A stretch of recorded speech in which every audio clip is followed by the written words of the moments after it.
গণশিল্পী ৰাজীৱ শদিয়াৰ আদ্যশ্ৰাদ্ধত তেখেতে নিজেই উপস্থিত থাকিল। হয়, কথাষাৰ আচৰিত যেন লাগিলেও এয়া সত্য। তেখেতৰ আদ্যশ্ৰাদ্ধ আজি চলি আছে আৰু আদ্যশ্ৰাদ্ধত তেখেত নিজেই উপস্থিত থাকিল। কথাষাৰ আচৰিত যেন লাগিলেও সত্য।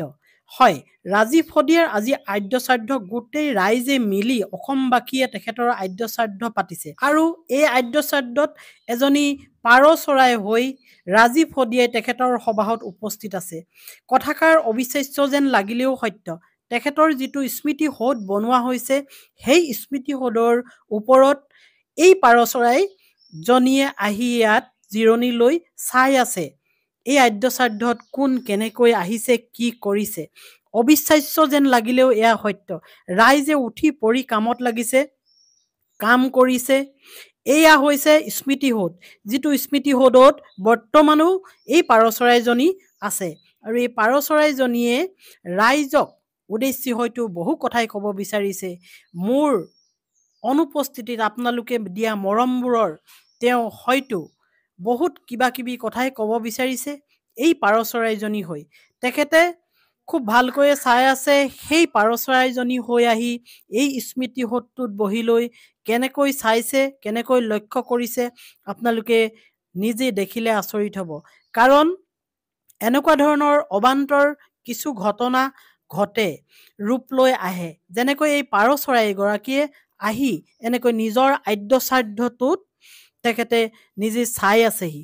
হয়, বহু লোকে বিশ্বাস কৰিছে এয়া ৰাজীৱ শদিয়া আহিছে, বহু লোকে ক'ব বিচাৰিছে এয়া ৰাজীৱ শদিয়া আহিছে।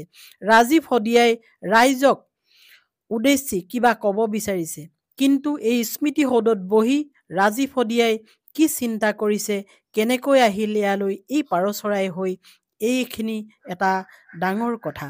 গতিকে আজি আদ্যশ্ৰাদ্ধত গাঁওবাসী ৰাইজে, বহু গাঁৱৰ ৰাইজে, বহু ৰাইজ আহি এনেকৈ এই আদ্যশ্ৰাদ্ধত সহযোগিতা আগবঢ়াইছে আৰু নিজৰ গাঁৱৰ ৰাইজক আপ্যায়ন কৰাৰ উপৰিও অসমবাসী ৰাইজক ইয়াত আপ্যায়ন কৰিছে। প্ৰতিখন গাঁৱৰ মানুহে, প্ৰতিজন অসমবাসী মানুহে ইয়ালৈ আহিছে আৰু এই আদ্যশ্ৰাদ্ধলৈ আহিছে এই পাৰ চৰাইজনীও, যিজনী পাৰ চৰাই বৰ্তমান সময়ত এই স্মৃতিসৌধটোত উপস্থিত হৈ আছে।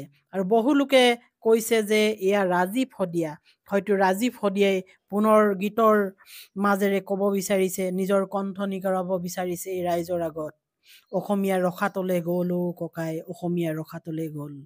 কিন্তু আজিৰ এই অসমীয়াই দেখাই দিছে ৰাজীৱ শদিয়া যে এগৰাকী গণশিল্পী আৰু এই গণশিল্পীৰ কাৰণে অসমবাসী ৰাইজে কি কৰিব পাৰে আৰু তাৰেই চাইছে এই পাৰ চৰাইজনীয়ে ৰাজীৱ শদিয়াৰ হৈ।